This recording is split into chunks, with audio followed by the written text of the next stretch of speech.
Hello everybody, Saigan Cat here with your weekly Questers Rest. Dragon Quest 11, still going well. Channel continues to grow. Thank you, one and all, for making me feel less panicky about it. I do have a couple of announcements. The Patreon goal is getting very close, and it's getting a lot closer, a lot faster than I thought it was going to. Currently, the goal for the end of August is to hit $500 a month on Patreon. And if we do that, I will marathon this, Earthbound. I'll actually be marathoning it from a Wii U, because I don't have any way to stream from a Super Nintendo. But I already have it on the Wii U, so no biggie. Getting very, very close to that. We only need $111 more in patron support. It's exciting, and I'll schedule a marathon for next month. Now, I do my marathons a little bit differently. I don't do the marathons in the traditional no sleep till beat fashion. Dragon Quest 2 ended that streak because Dragon Quest 2 was...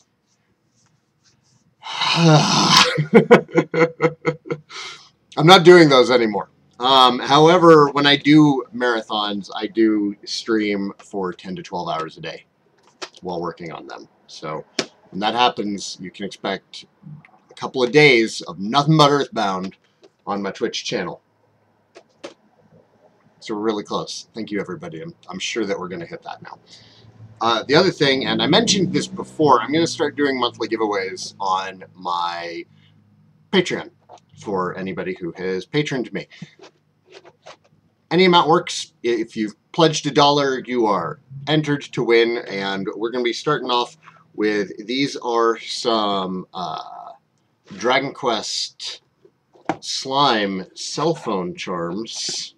I haven't actually opened the box yet. I know I've got a bunch of them in here. Let's open it now. Let's see what's in here. And we're also going to be kicking it off with a very, very special Patreon reward. That one, I'm going to complicate things a little bit. Oh my god, open up. You know, at least it's not that horrible, like, plastic that we use on everything here in the US. Okay. So yeah, it's these. I don't even know what's in each of them, but they are little slime cell phone charms, and they look pretty great. If I had to guess, this one's kind of a conical shape. I'm going to probably say some kind of sea slime or shell slime or something. So, at the end of, let's say next week, okay? Let's do next Friday. For next Friday's Questers Rest, on August 18th, I will do a drawing to give away a digital copy of Dragon Quest XI for the PS4. This is made possible by Ashes. Ashes, thank you very much. He sent me a code for it on Amazon, and now I have an extra digital code for Dragon Quest XI. So there's two things that you need to do to enter to win this. You need to be a Patreon, and you also need to, through Patreon, message me a picture of your PS4 and just like write down on a piece of paper your Patreon username next to the PS4. And that'll prevent people who don't actually have a PS4 from trying to win the game. So we'll do that a week from now. So if you want to get entered, Patreon, picture of your PS4 with your username next to it. What else was I going to talk about? There was other stuff that I was going to talk about, and now I can't remember what it is. Did we talk about finances? We kind of talked about finances. My Patreon is up to $389 a month.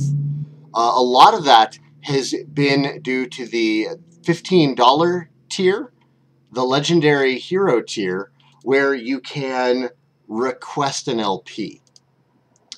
And what I'm doing with the request an LP is if there's a game that you really want to see me play, hit me up before you do this, because I'm not going to be willing to do everything. Some games I just don't have much interest in. Final Fantasy Tactics, for instance. I don't care for Final Fantasy Tactics. Final Fantasy V. Wouldn't be willing to do it. There's a couple other ones. I'm not picking on Final Fantasy. If you send me a request for Final Fantasy VI, I'll be like, yeah! Yeah, I'll put that on the list. But I'm going to go down the list for what we have so far. And the way this works is that when you become the patron, you make the request, and I have approved the game that you want me to do, you go on a list. And it's first come, first served.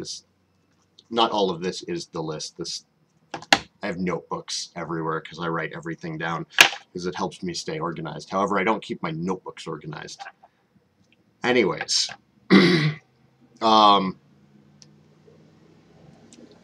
Chronicles was actually a patron reward. That was a tier of money reward. That one wasn't requested by anybody. Once I finish up with Dragon Quest XI, I'm going back to Xenoblade Chronicles. Once Xenoblade Chronicles is done, we will start in on the list. So there's, Eternal Sonata was one, and Perry and I are already working on that. Okay, so after DQ11 will come Manachemia, which was requested by Abyss, Advance Wars, which was requested by Iron Plus, Final Fantasy XII, which was requested by Breach. Haven't decided yet whether or not I want to do Zodiac Age or the original. There's a couple of changes in Zodiac Age that I actually really don't like. One, Larsa sucks now. And Larsa used to be so good. And then two, the change to the job system, or having a job system at all. I'm not keen on that. I liked the license board as it was. I thought it was a beautiful, beautiful thing. I know a lot of people didn't like it, and I know a lot of people were excited for the job change. I wasn't. I may still give it a chance. It'll be decided before it happens. Following that, from Gray Castagnier on Twitch, he has requested Dream Daddy. I agreed to it. We'll see how that goes. Next up, our girl Lady Aura has requested Dragon Age Inquisition. Now, I wasn't a giant fan of the first Dragon Age, and what I saw of Dragon Age 2 was that game was shit.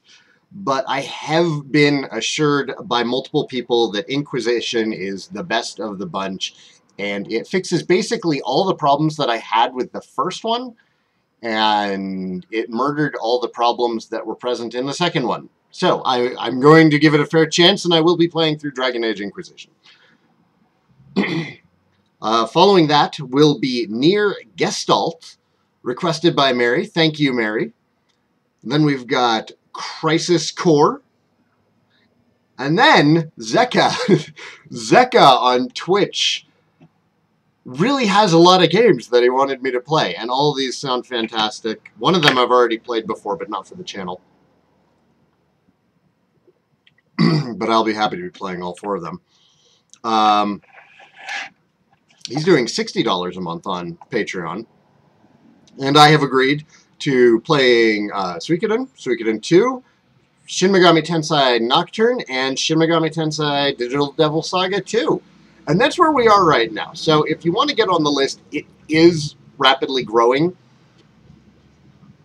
The longer I'm able to do this full time, the faster I'm going to get to more of these games. I understand some of them aren't too long. I know Advance Wars isn't terribly long.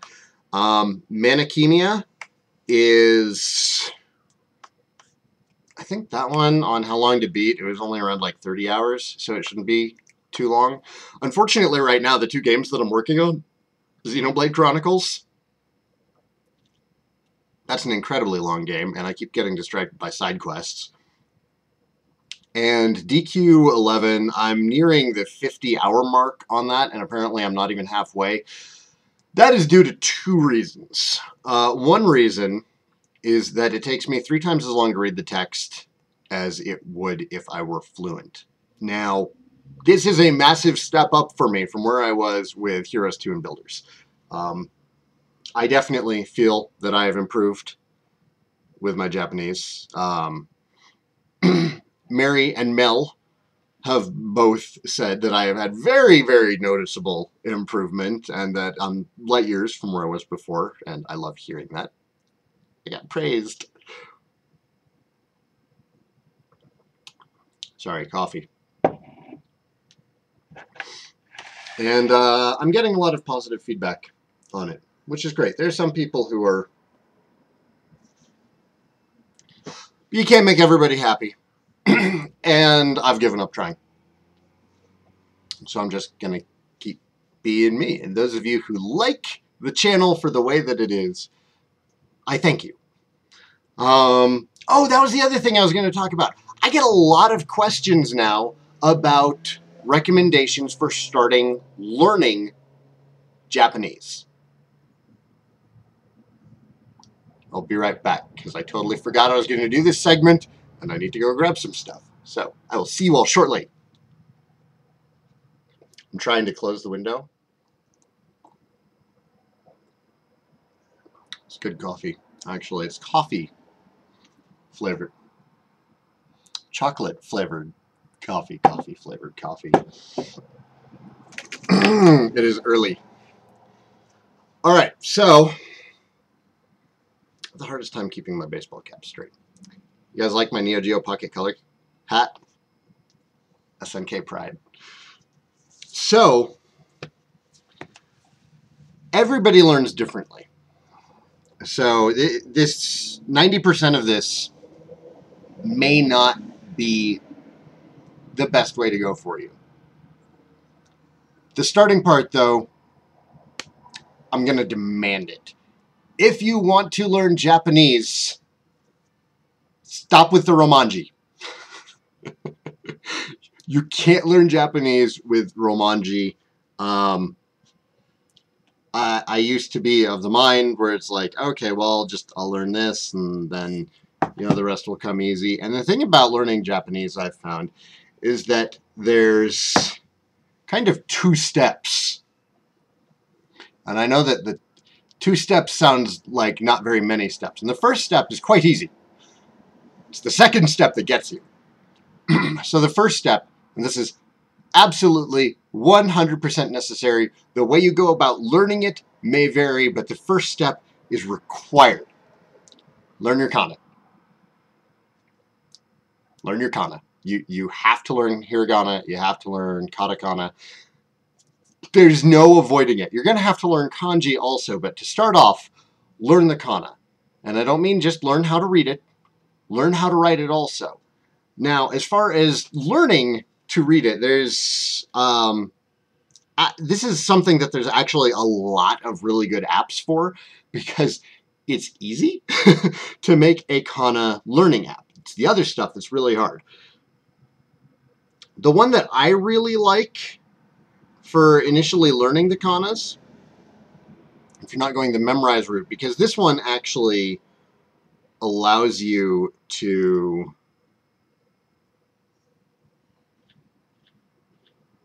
write them as well. And this is from Learn Experience. It's on the Android store. I don't know if it's on the Apple store at all, but it's a very low requirement app. And it's like flashcards of hiragana or katakana. It's 2 different apps for whatever freaking reason. But this one also allows you to write them. So it does have katakana writing tests. Now, it's very specific about how you write them. A little too specific. I feel. So what I do now for my hiragana and katakana writing practice is I just downloaded some PDF sheets, some exercise sheets of the kana so that I can practice writing them. And I do like maybe a page or two every day, and it goes through like, 5 syllables. A, I, U, E, O, ka, ki, ku, ke, ko. Sa, shi, tsu, tse, to. Sa, shi, tsu, te, to. I can barely speak my own language, all right? It's important to learn how to both read and write it. Because if you're not writing it regularly, take it from me, you will probably start forgetting how to read it as well. And there's going to come a time where you're probably going to want to be able to write Japanese as well. That's step 1. Step 2 is kind of everything else. I don't think you can segment a lot of learning Japanese because I've found otherwise it's kind of frustrating. Now, I've broken this down into smaller steps, but there's a couple of really important things. You need to learn the vocab, you need to learn the grammar, and you need to learn the kanji. So I don't know which of these books to start with. We'll just start with here. This is Genki. You can get this on Amazon. It's cheaper than most textbooks by a fair margin, but it's more expensive than a copy of Harry Potter. So this is a wonderful, wonderful book. I'm really impressed with it. I've had a couple of different Japanese textbooks in the past. 12 years ago, I think, I actually did take a Japanese course in college, and Perry's taken many Japanese courses at college as well. And all of the college Japanese textbooks have been just terrible in our experience. And this one comes highly recommended through the Learning Japanese subreddit. So I decided to just go for it and grab it, and it's excellent. It has writing practice, grammar practice, it's got listening practice. It's really good. It really shines if you have a partner who is learning with you. So when I can get her away from ESO, and it's been a while, because before ESO she was playing like Horizon, and before that there was Fallout 4, and it's hard to get Perry's attention sometimes. I do occasionally manage to get her to sit down, and we'll do some practices together out of Genki, and she is equally impressed with this textbook. Now there's a companion book for it. It's a workbook. There's only 2 of these, actually. They're on the 2nd edition now, so what I'm using is the 2nd edition of the course books. But there's Genki 1 and there's Genki 2. And the 2nd edition is the current one. So this is a workbook that comes with it that has, I mean, for lack of a better word, it's homework. But it's really excellent because it goes chapter by chapter along with the book. So you can read through a chapter in the book, do the exercises, do the listening exercises, and then the next day, to make sure that you've retained it, do the homework associated for that chapter. So I do really recommend the Genki books. They are on Amazon. They're not expensive by any means. Kanji. Kanji is a terrifying thing when you're first learning Japanese, and I tried to avoid it for a long time, and I treated it as this wall that I could not get over, and it was super frustrating. And that's because I was kind of actually approaching kanji the wrong way. I was trying to learn kanji character by character with flashcards, and that just, it doesn't work that way. I was trying to learn, like I'd pick one kanji off of the elementary school list, and I'd be like, I'm learning this kanji today, and I'd try and learn the stroke order, and I'd learn the I try and learn the kunyomi and the onyomi, which are the Japanese and Chinese readings for it, and which one you use is different depending on what you're using it for, and that wasn't working for me. Maybe it works for you. What I found works for me is actually just learning the kanji as part of the vocabulary.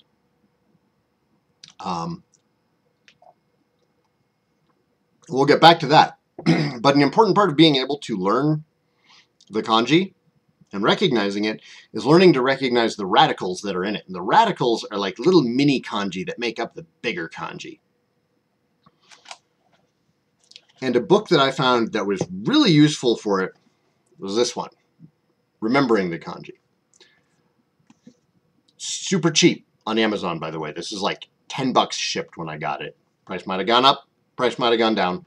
I don't think it really matters which edition that you get. So here's the thing about this book. I don't actually use this for learning the vocabulary of the kanji. I use this for learning to recognize the radicals, and like the foreword and the introduction in this book are the most useful parts of the book because it teaches you how to approach looking at the kanji and telling yourself kind of a story with the kanji to kind of help you make sense of what it's supposed to mean. An example, Oba-san, grandma. Ba-san is on old. It's an older woman term for it. And it's actually really, really easy to recognize because the radicals for it are for like leather. So you can, it's like wet leather or something. So you can put this picture together in your mind of like, oh, okay, well, the kanji for Oba-san looks like a wet, old, leathery woman. And that's horrible. But it really helps you to recognize these things. Like once you know the kanji for wood, you're able to recognize a lot of other kanji because, like, you know, what's a good example? A group of trees. Like, there's just two kanji for wood next to each other. Forest, there's 3 kanji for wood. So learning what the radicals mean and learning how to group them together in your mind to tell yourself a story really helps in remembering the different kanji that you're going to be seeing. And there are a lot. Holy crap. I think it was estimated that by the time you leave high school in Japan, you know around 1,500 kanji. I, at this point, think I know somewhere between 200 and 300. To be able to read a newspaper fully in Japan, I think you need to be able to read like 3,000 kanji. And there's more than that. Holy crap. But for somebody who's just getting started learning Japanese, and you're having trouble with kanji, learn the radicals first, and then start learning the kanji as your vocabulary. Don't worry about the kunyomi and onyomi. Just don't. Study it later when you feel you have a grasp of Japanese. That's what I'm going to do. I'm not at the point where I feel I can study it yet. And then beyond that is really just practice. Trying to push yourself to understand more things. How you go about doing that is going to vary for different people. Some people prefer video games. One that is commonly recommended, and one that was recommended to me, was the Pokemon games. Pokemon in Japanese is written very, very, very simply. It doesn't use kanji. The problem that I have found myself doing with the Pokemon games in Japanese is I've played all the Pokemon games, especially Red and Blue.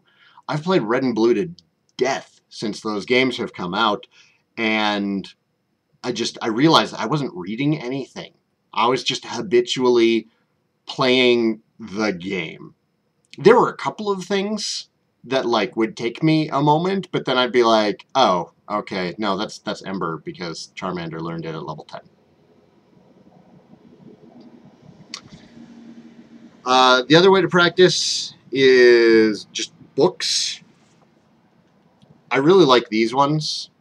The Let's Read Japanese. They're from Oxford Brookes University. My problem with these is that they're really expensive, especially considering how small they are. So this right here, this tiny little book that has 5 different short stories in it, this thing was like $25.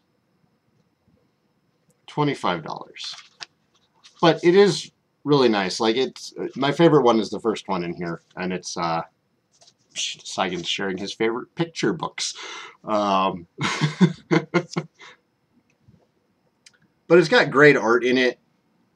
All of the kanji has furigana next to it, which is hiragana for the reading, in case you don't know that kanji. And it took, I mean, Perry and I read through this, and the first story is the story of the Orochi. And it's what? 17 pages? It is a 17-page story, and it took us like 2 hours to get through it. But it was a really good learning experience for us. Another one that's regularly recommended and a hell of a lot cheaper is Yotsuba. It's a hilarious manga, and it's well worth reading. And it's written very, very simply. Kanji is rare in it, and when there is kanji, it has furigana. So, Yotsuba. This one is, it's pretty cheap. Even to import, it's cheap. And if you live anywhere near a lot of places are going to have import books. You just got to know where to look for them. I haven't found any in Colorado Springs, although we did find a place up in Denver, in Sakura Square, that has imports. There are other suggestions I will make that are more specific to this channel. So Dragon Quest.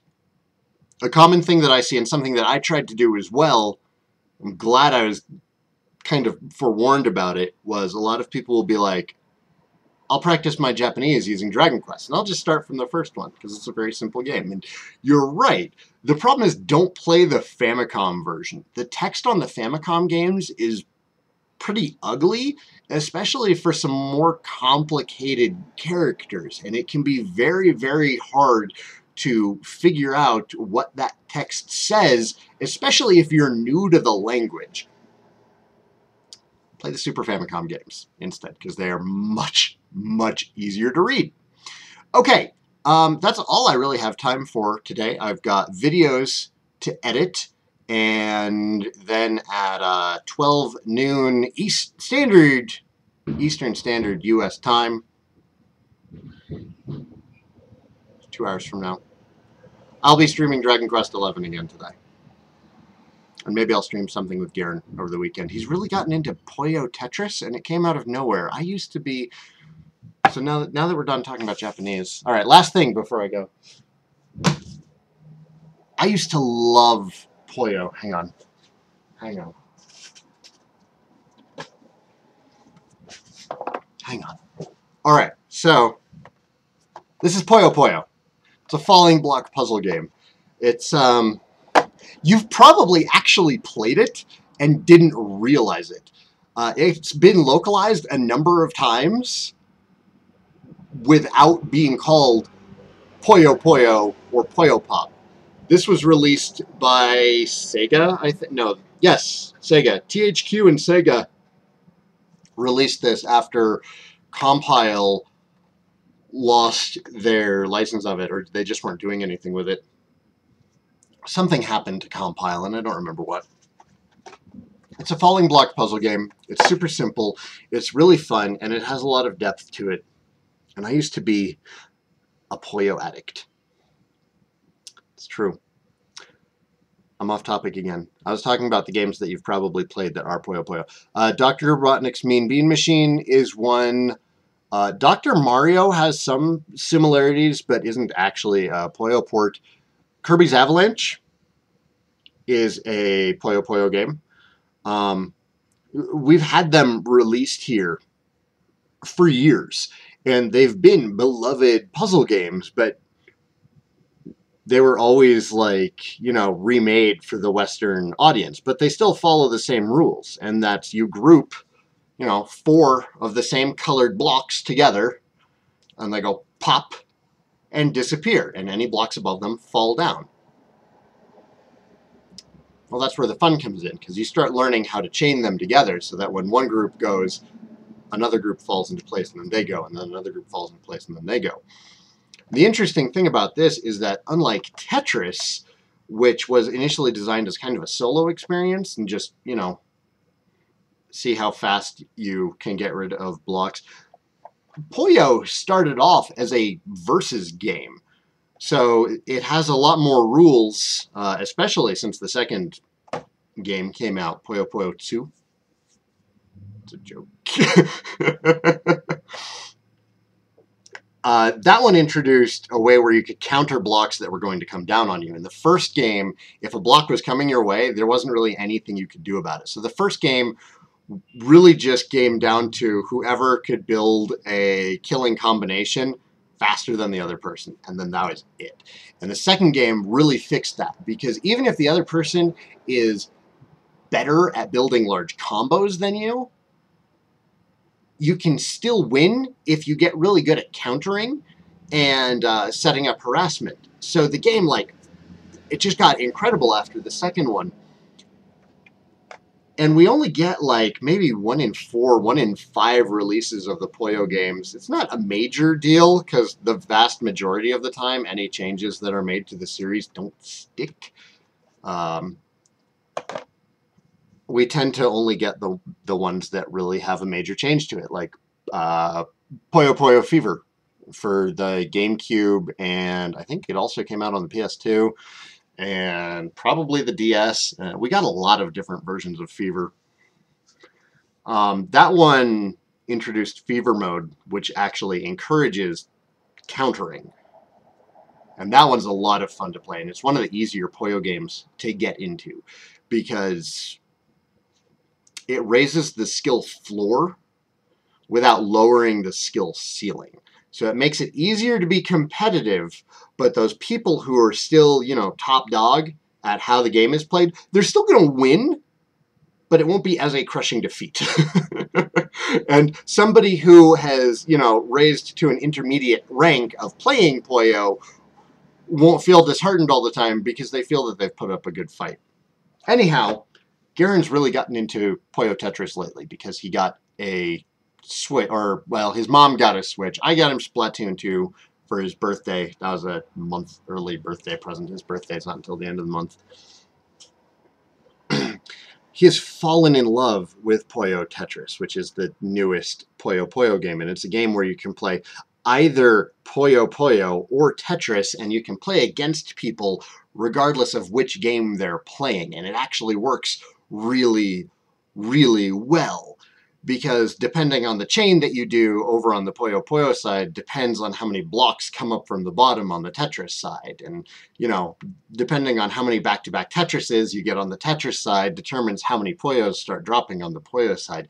And it works beautifully. I've been very impressed with it. I started playing it since Garen brought it over, and I was reminded how much I love the series. So maybe we'll stream that on Saturday, tomorrow, maybe on Sunday. I don't know. We'll see. Depends on how things go.